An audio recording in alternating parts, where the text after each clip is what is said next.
Hi, this is Peter Friedrich, and today we're speaking with Shahnaz Qayyum about the Kashmir issue. Shahnaz, I want to welcome you, and I want to thank you for your willingness to offer your time and express your opinions and your perspectives on what is happening in Kashmir right now, which is where you're from. Can you briefly tell us about yourself? Hi, my name is Shahnaz Qayyum, and I'm from Kashmir. I am primarily into IT sector. I've been traveling across the globe, but I'm based out in Kashmir, and I keep on traveling to Kashmir very often. And with all of the conflict that's been going on in Kashmir for the past 3 decades, and even over the past 10 years since 2008 and 2016, 2010, it's really escalated. What's new today? What's compelling you to feel like you need to voice out what's happening and voice out your opinions about Kashmir? Why do you want to talk about Kashmir? As of now, most of us, especially Kashmiris, are voiceless. Our homeland has a major communication blackout. And this is one of the worst blackouts which didn't happen anywhere in the world, even not during World War II.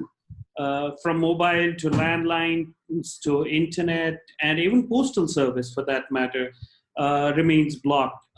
This is the prime reason why I thought is apt to put my voice forward in global arena.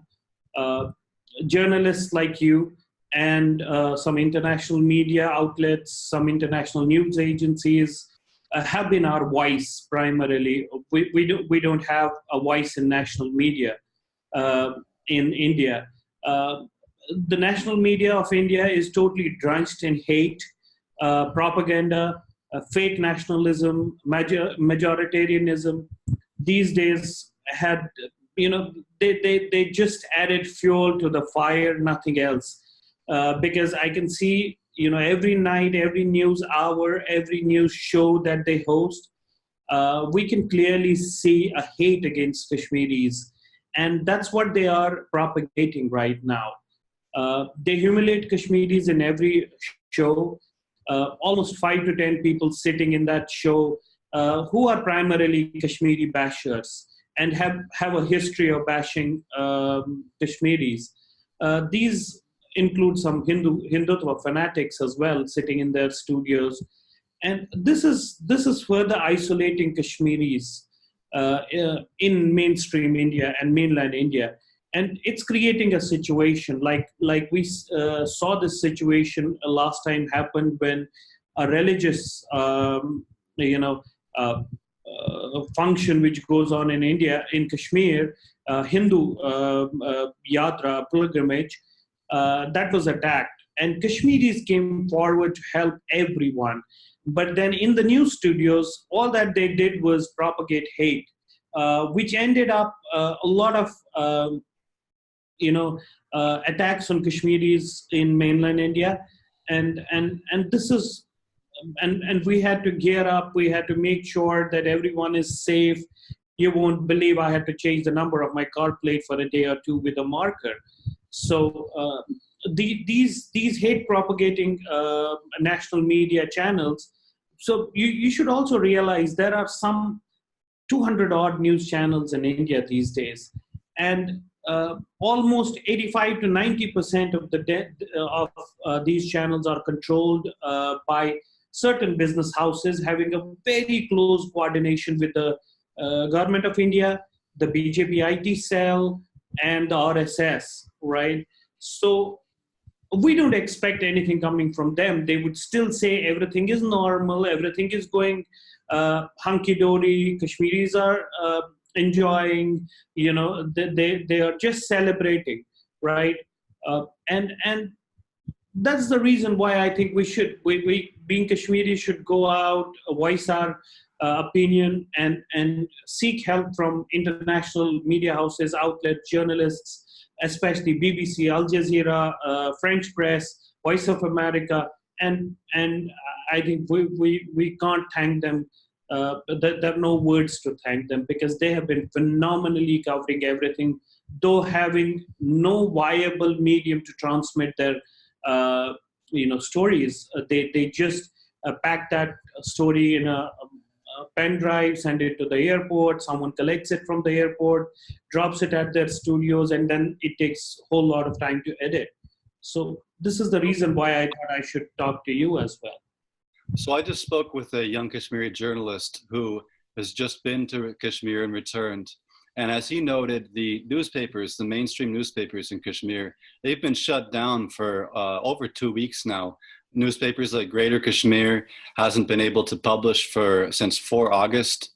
And that's the same time when this communications blackout was imposed. So I want to ask you, Shanaz, this communications blackout, there has been talk in recent days that this has been lifted or relaxed in some degree. There's talk that some landlines have been restored and that things are returning to normalcy. But you just said that this narrative that everything is normal, that it's hunky-dory is not accurate. What is your impression of this claim that the blackout has been relaxed, and are things normal in Kashmir? So see, if government is saying everything is normal and then the blackout has been lifted, the landlines, I've been reading so many conflicting news reports saying that landlines have been, restored, mobile phones in some districts.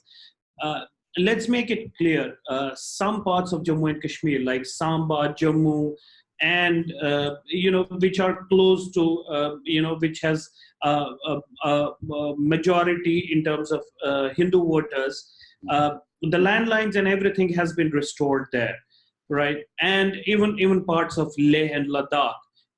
But wherever the major resistance comes from Kashmir Valley, the Kargil, the Chenab Valley, which is Pir Panjal range. And, I have not honestly seen any landline restored till date. I was able to call one of my relatives, who's a chief medical officer in Srinagar. I was able to call her for just 10 seconds, nothing more than that. She was quite busy and she had to attend to doctors, patients, and everything. Now, other than that, we haven't been. Let's assume, I was looking at the reports which say 73,000 landlines out of 93,000 landlines have been made operational. Let's assume I have 200 relatives. I can give you the numbers right now. And a lot of them live in civil lines or the area where government offices are operational. I haven't seen any landline operating. I have tried calling everyone, but I haven't been able to get in touch with anyone.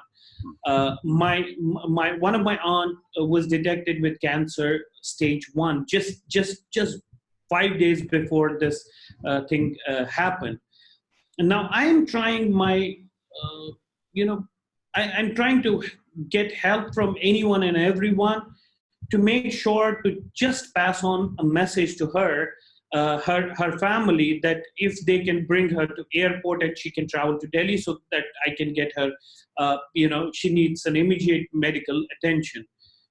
I haven't been able to send that message across. I called up the police station I got one of my friends, he told me the number of that police station is working.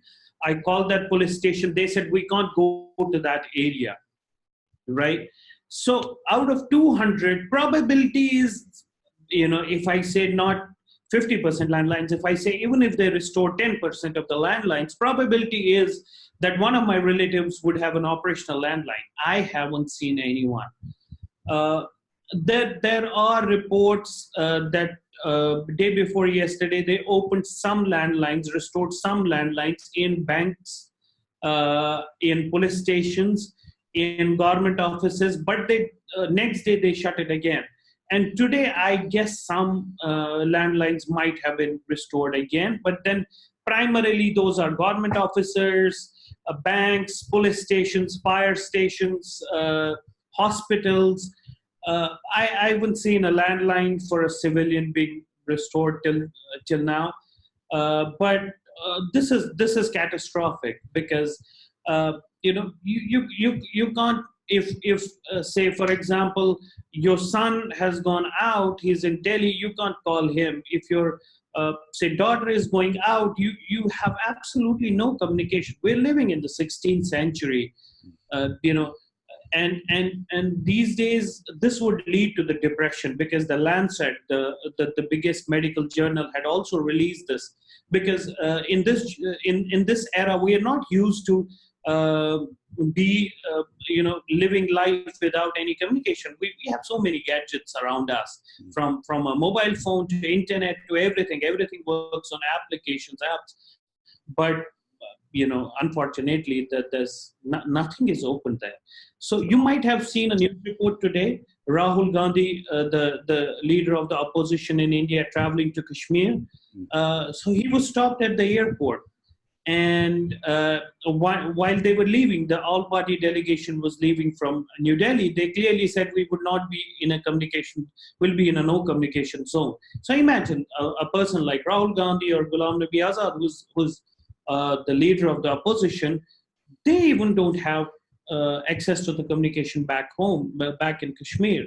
So you can't expect normal civilians having access to internet or any communication medium. Even postal service has been shut.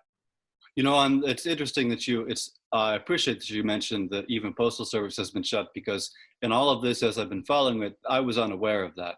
I do want to ask you, Shahnaz, in relation to this blackout, and I've spoken with many Kashmiris, young Kashmiris who are expatriated, who live outside of India, who talk about how they maintain daily contact with their parents. They sometimes even call them, talk with them multiple times a day, not just phone calls, but video calls and this sort of thing. And a few of them have expressed this sentiment that communications is a basic human right. How do you feel about that? So in today's era, there's nothing undemocratic than this, that you're snapping the communication. See, our Kashmiri society is a very closely knitted society.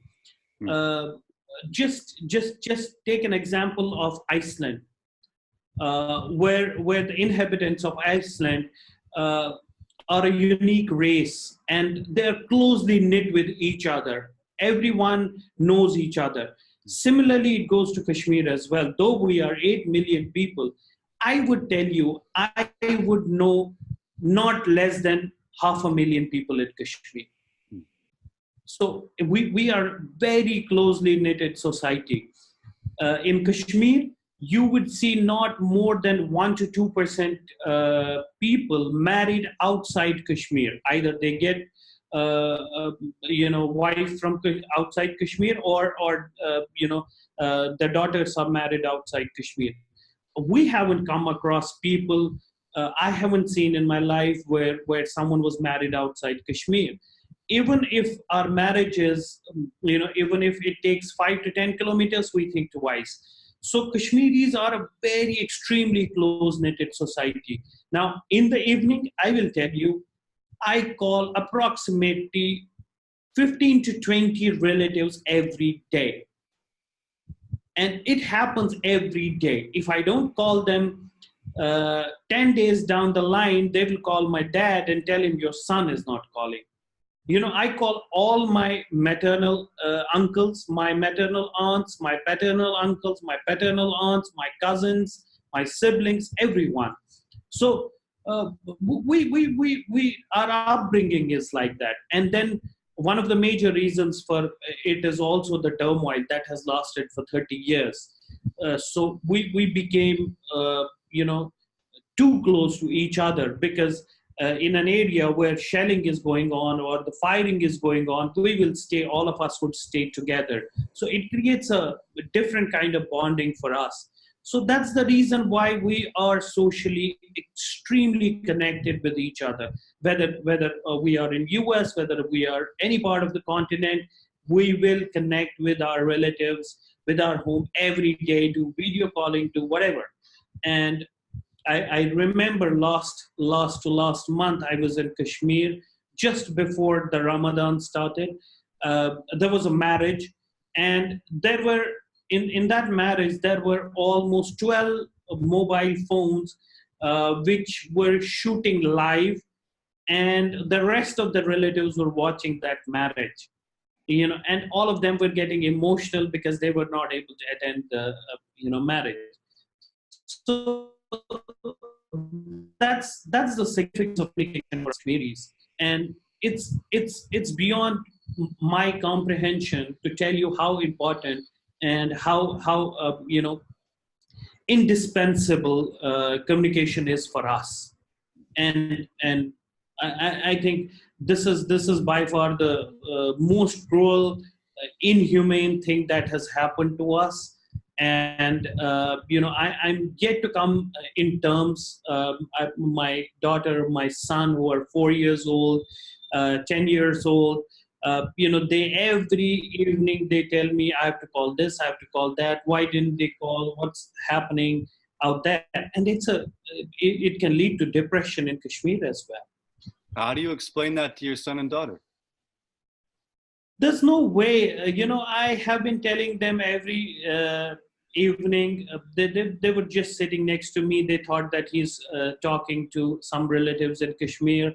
All that I am telling them is just like floods, there are some landlines which are disconnected, and that's what has happened in Kashmir. But nevertheless, I'll tell you very honestly that there was a recent incident. My daughter is 11 years old. She was in her school, and a kid walked up to her and told her, "Your Kashmir is ours now." So I had to deviate her from the topic, which was not right, because even these news channels are filling hate in small kids against Kashmiris. So, but then that's how we tell our kids. Because in winters we also have communication blackouts because of the major connectivity lines coming in. If there is a snow avalanche, or a landslide, the major connectivity which connects Kashmir gets damaged. That there is few hours of communication blackout sometimes, but not like this. So Shanaz, I want to ask you about something that you recently wrote or said, and let me quote in your words: "Today, Kashmir is changed with brute force, while Kashmiris are caged and left without a voice. Tomorrow, our voting rights could be taken away, and we won't be able to do anything about it." Why do you say this? And to what extent do you believe that Kashmiris are given a voice in decisions about the future of Kashmir? So Peter, see, let's be realistic. Let me not take up something like future. In future, we will not have our voting rights. Let me tell you the current situation. The current situation is this Article 370, which has been scrapped, 35A, which has been scrapped. We have been converted from a state which had special privileges into a union territory. So which means we'll be centrally administered. Now, this union territory is with legislation, which ideally means we will have voting rights. But till the time it is, the governor's rule is that it's administered from central government, there would not be any voting done, which ideally means they can extend it to 1 year, 2 year, 3 year, 5 year. It's their wish, right? Now, until unless there is a political will, there can be changed. There may be some opinions in India, some different political parties, if they come to government, they may think this is brute, this is not right. They may give us some voting rights. But let's go back a little bit in the historical pretext of Kashmir. So what Narendra Modi and Amit Shah has done today doesn't surprise me at all. And I other than the communication blackout and the standstill or the curfew that's been imposed, humanitarian crisis that's happening in Kashmir, other than that, I don't have issue with them because they come from an ideology. Their ideologue, their founder was Shama Prasad Mukherjee, who came to Kashmir without a permit. There was a permit which used to be taken before entering Kashmir. He came to Kashmir without a permit and put forth a slogan which is Ek Vidhi, Ek Vidhan, Ek Samvidhan, which means one country, one law, one constitution, right? But he was arrested. He died in custody within days. And eventually what happened was... and if I can interrupt you, Shahnaz, the reason he put forward this slogan was because, as I understand it, under the terms of Jammu and Kashmir's accession to India, they were allowed this large degree of autonomy in which they kept their own prime minister, their own constitution, their own flag, and so forth. Yes, that was true. That's true. And that was the agreement. That was the agreement by which they acceded. But that was diluted. So Article 370 has been from time and again. So it was 1953. It was diluted, and then there was a Sheikh Abdullah and Indira Accord, which happened. It's been diluted from time to time. Just last year, there was a provision which is called as Sarfarazi, which is a financial non-performing account recoveries, which was leveraged to Kashmir as well. So over a period of time in last 70 years, Article 370 has been diluted almost 90%. There's just 10% of Article 370 which was left. But coming back to my earlier thought, why Modi and Shah did what they did was because their ideologue, their founder, their founding fathers talked about this. So they had this in their election manifesto that we will remove this Article 370. But what is ironical is the parties, the politicians who so as to are considered as secular, as liberal, everyone has voted for this Article 370 motion that was presented in the Indian Parliament. I'm surprised there was absolutely no opposition in this, right? There was no opposition at all. And they should have protested, right?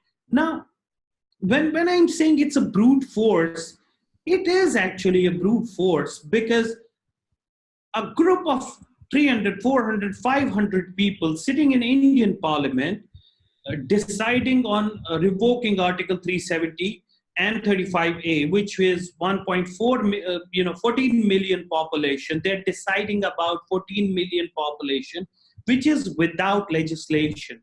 We don't have our representative legislators right now in assembly. So they are deciding about our fate, fate of 14 million people in silo. Not even a single Kashmiri. There were 2 Kashmiris who were there present in the parliament. They voted against the motion and they burned the constitution of India in the Parliament of India, right? So that's it. There was no Kashmiri at all. So in which civilized society does this happen?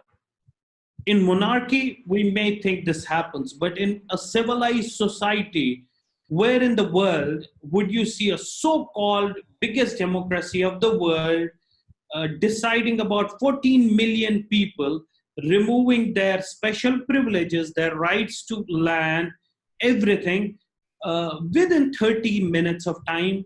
And if this is not brute, what's brute, right? I'll tell you something, you may be aware, you may not be aware. Jammu and Kashmir, after Dogra rule, which was ruled by Maharaja Hari Singh, had the biggest land reform in the world, which was called as Land to Teller Act. So anyone and everyone who used to tell the land for 3 years or more got the rights of that land. So the entire Jammu and Kashmir is a is a relatively big, state. The entire land got transferred to poor tellers, to poor uh, farmers who did not had land, right? And not even a single drop of blood, was wasted on that exercise. There was no agitation, there was no fighting, there was no nothing happened, and it passed on smoothly, right? And look at the irony. We have managed such a phenomenal land reform in the world, and yet when our future is being decided, we are not told about it, right? Resistance would only come when you do it with brute force. If you would have consulted us, talked to us, won our hearts, gave us options, taken our opinion, then it was a totally different scenario altogether. But it's with brute force. It's a humanitarian issue. It's worse than what's happening, what has happened in other parts of the world. It's Holocaust, right? It's a Nazi strategy that they are trying to adapt in Kashmir. Well, then that leads into my next question. And in context of what you've just said, I can envision how you might answer this, Shahnaz.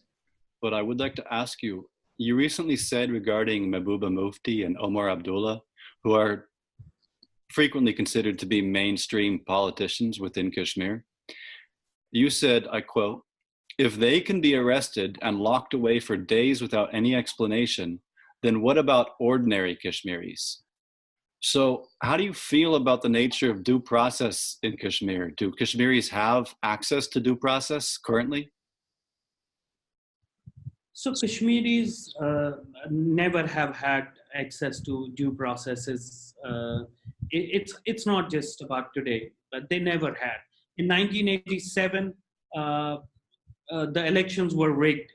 All those people who are secessionists right now, whom we call separatists, who want Kashmir to be out of India, were in the foray of elections. They had contested. The chief of Hizbul Mujahideen, which is one of the topmost militant organizations of Jammu and Kashmir, was in the foray of elections. So he believed in democratic structure of India and democracy, right? Similarly, it was Gilani. Similarly, it was everyone else, right? But the intelligence, the bureau, the agencies, Indian agencies have always been toppling, creating scenarios, because that's how the work goes on, right? They have been always creating the situation in Kashmir, and New Delhi has always ruled its way in Kashmir. So in 1987, they rigged the elections. In 1953, they arrested Sheikh Mohammed Abdullah, changed the prime minister name into chief minister and president into governor of the state. From time to time, they removed the governments, imposed the president's rule, and then passed through legislations, passed through ordinances, which were illegal, because if you have a legislation and then those legislators are passing the acts, is okay. But the New Delhi has been always passing these acts through governor, who's not a representative. He doesn't represent us. The current governor, who doesn't have sense what Kashmir is all about, is sitting on our head. He's like a monarch, right? Who's sitting on our head. Is he elected, the governor? No, he's not been. Governors are not elected. They are imposed. So it's being imposed by President of India, central government, Ministry of Home. So this guy doesn't know anything about Kashmir, right? But at the end of the day, he is a politician. He has been a politician from the right-wing Hindu Nationalist Party, and he's there in Kashmir, and he's paving way for every amendment that they are doing. So similarly, when I'm saying Mehbooba Mufti, Omar Abdullah, look at their situation. How would they go back to their people? How would they go back to their voters? What would they tell them? The voters would tell them, you were arrested. You were the flag bearers of India in Kashmir. You were the ones who took oath on Indian constitution. We did. So when you were arrested, when you were put in jail, you were gagged. So what about us? Where are our democratic rights? What guarantee did you give us in terms of our democratic rights when we voted for you? But so recently, the government of Jammu and Kashmir was dissolved, assembly was dissolved, and a governor was sent there, and president's rule was imposed. So this was a plan to make sure that Article 370 is removed. Now, Mehbooba, Umar, or all the other mainstream parties would lose relevance in Kashmir. Now, it would be separatists who everyone would say these were the right guys who guided us in the right way, because they never said we want to be with India. They never said vote. They always said don't vote, right? So it's a very tricky situation for these mainstream political parties, and especially Mehbooba Mufti, Umar Abdullah. I don't know what kind of face would they bring back and go to their people. I don't know how would they walk on the roads of Kashmir. I don't know how they talk to their workers. There are almost 4,000 people which have been jailed in Kashmir, which includes all the existing legislatures, previous legislatures, all the political party workers, all mainstream leaders, all separatist leaders, all religious leaders, all top academicians, top businessmen, heads of industry bodies, and a lot of other religious leaders as well, and even small congregational prayers which used to happen around in Kashmir in mosques. The imams, the local Maulvis of those mosques have been arrested, and there are so many kids. There are kids from 11 years to 16 years to 15 years who are in jail right now, and world has to see, because we have to take a call in the current era of where we talk about civil liberties, we talk about technology, we talk about climate change, we talk about giving people welfare states. In this era, we are just sitting on a situation which is brewing up, which is one of the topmost humanitarian crises in the history of the world. Well, Shanas, as you said, thousands of people have been arrested. And I actually just today read an article about this and about the methodology behind it, about how these security forces were showing up in the night and they were knocking on doors and telling people, you have to come with us, you're under arrest. And there was one particular example that was given, which was of a businessman who came, and I believe he and his wife were there. The security forces were knocking at their door. They said to them, well, where's your warrant for arrest? And the security forces said, we don't need one, we don't have one, we don't need one, we're just here on orders. And that reminds me that people like Mehbooba Mufti and Omar Abdullah and so many of these others, in fact, as far as I know, all of these others are being held on no charges. They've not been charged. They're not facing trial. They're not being brought to court. So as we move on and move towards a conclusion in our conversation, you've already referenced this Hindu nationalist government and the right-wing religious nationalist tendencies of the BJP. I do want to ask you, from your perspective, why is this happening in Kashmir right now, just after the BJP came back to power for its second term? And you've mentioned how this has been on their manifesto, the scrapping these articles for a long time. But what's the bigger picture? What's their underlying goal beyond just the scrapping of these articles? What's their real motive? So see, it's not about Kashmir. Kashmir is a nuclear flashpoint, right? There are so many parties involved in Kashmir, whether it be India, Pakistan, China, and international countries, global forums as well. There is a big lobby from all the concerned countries which are playing their games in Kashmir. Now, in terms of BJP or the right-wing nationalist party which is governing Kashmir right now, see, they are they are creating a hysteria in this country through their actions right now. Now, they want to please the majority population, the majoritarianism. Now, they have created so many things in the past and so many things they would create in the future, which would bring them more close to their voters. Having said that, one idea is to keep your voters on the tender hooks, right?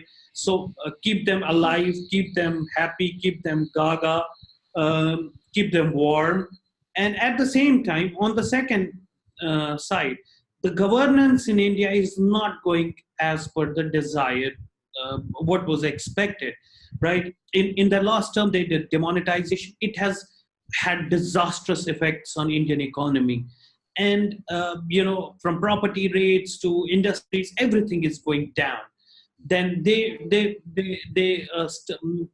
a GST, which is goods and services tax, which created a situation across Indian industries. Thousands and hundreds and thousands of industries were shut. Small businesses were shut. Now, to portray something which goes into their voter appeasement is see, India, the Indian public, India as a country believes in dogmas, right? If something is going, they believe something is going right, everyone would go that direction. So as of now, what BJP is doing is they're playing a nationalistic card for their people, for their voters, right? And in this card, they have isolated the entire Muslim population of India, and they have also isolated Kashmir. Now, by playing Kashmir card, by playing Pakistan rants, by talking about Pakistan, Muslim population, Muslims would, capture India. That's how they are winning on their voters, right? They don't have a economic welfare agenda which they can go back to public and tell them, we will give you healthcare, we will give you education, we will give you these facilities, right? The country by far less is in shambles when it comes to education sector, the health sector. They haven't been able to give normal health guarantee or a medical system to their public till date. And it's happened from last 70 years. But then after this BJP government came in, there were expectations that they would do something revolutionary. But they haven't done anything revolutionary. So by playing the Kashmir card 370, they have won their voters for the next election. Be assured about it. Now, other thing is that there is a Ram Mandir issue, which is the birthplace of their one of their most most followed gods, Lord. If I can interject, Ram Mandir is in Ayodhya. They want to place it in Ayodhya, which is the city in Uttar Pradesh, which is the most populous city in the center of India. And Ram is this Hindu deity where they believe that he was born at this location. There was a mosque there. It was destroyed by mobs led by BJP leaders and RSS leaders in the 90s. And ever since, the BJP has had this on their election manifesto to build a mandir, a temple, at this location. But as you were saying, sir. So what I'm saying is that the hearing for that is going on in the court. Now, if court decides good, if court doesn't decide, they will forcefully make a mandir. So for most of the Indians, they don't care about their health. They don't care about their education of their kids. They don't care about anything. All they care about is that mandir, Kashmiris, Article 370, one India, right? India is one. It was not two, right? Before 370 as well. I have an Indian passport. I have a voter card. I worked in India. I got paid in India. I paid my taxes to Indian government. So what's the difference what's that you have done differently right now? So with love, you can join people. With hate, with force, with brute force, you can't. You are further creating a divide. You're pushing them to the wall, and just to suffice the needs of your voter base, just to create a new government, just to create the next government. You're doing all this. So it's something which has catastrophic effects, right? And I have seen with Article 370 revocation, I've seen the journalistic fraternity, the Bollywood, the celebrities, the singers, the poets, the officers, the defense personnel. Everyone has ganged up against Kashmiris. I haven't seen a voice which talks about welfare of Kashmiris, which talks about removing of this blockade of Kashmiris. Which Have you talks. seen a voice which expresses concern for Kashmiris being cut off from their loved ones? Absolutely not. If it is, it's Kashmiris. That there isn't even a single voice. By far, I haven't even seen someone like Asaduddin Owaisi who talks about welfare of Muslims everywhere. I haven't seen him talking as well. There are some voices coming in from South India, and I'm sure because they also feel that one day these guys would go. When they are done with Kashmir, they will go to Northeast, they will go to South India. They want to superimpose their Hindi language in South India, which is not the case. So, for example, when it comes to South India, they have their own official languages, right? So I've seen this over a period of time. Like Article 370, there is Article 371, which governs the special privileges to Assam, the Nagaland, the Manipur, the Mizoram, the Sikkim, and they didn't touch that. So why did they touch Kashmir? Because it sells in Nagaland, in all the other places. It doesn't sell.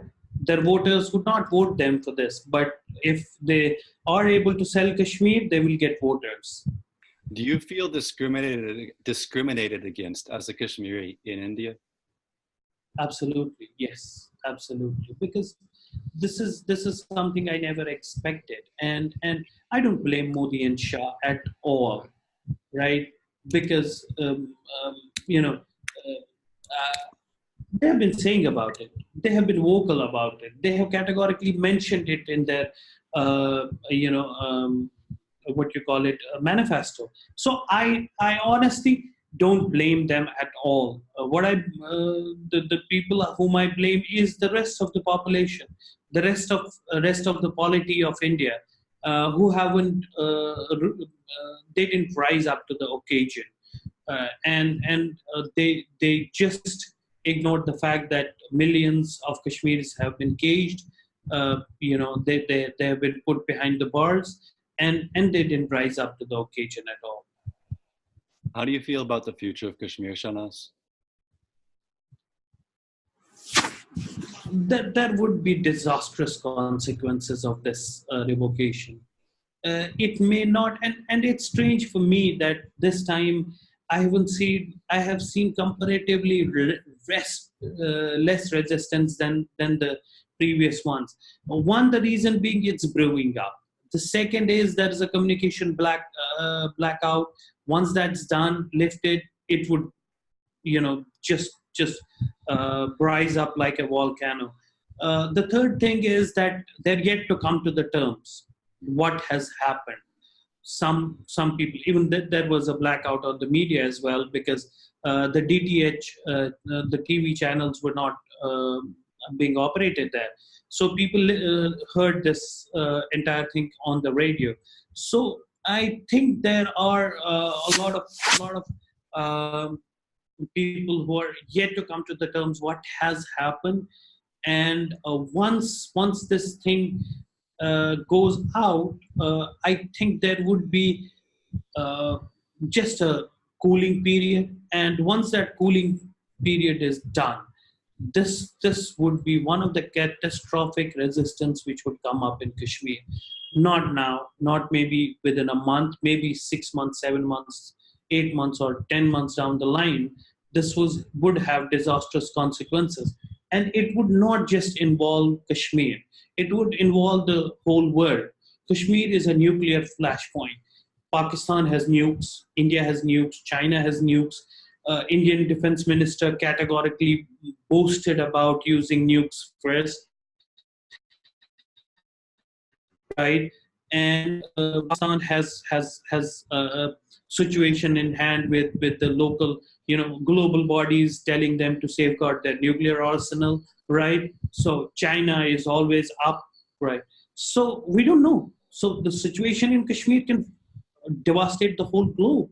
It may be the rise of World War III, or that doomsday thing that's happening, because they have nuclear arsenal, they have their lobbies. So India has its allies, Pakistan has its allies, and all those allies are anti each other.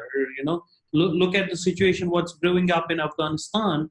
US wants to bail out of Afghanistan. Pakistan is helping it out, right? India does not want, Pakistan to help US, because India has made investments in Afghanistan. They have their, agencies in Afghanistan, and eventually China wants a CPEC, the One Belt, One Road.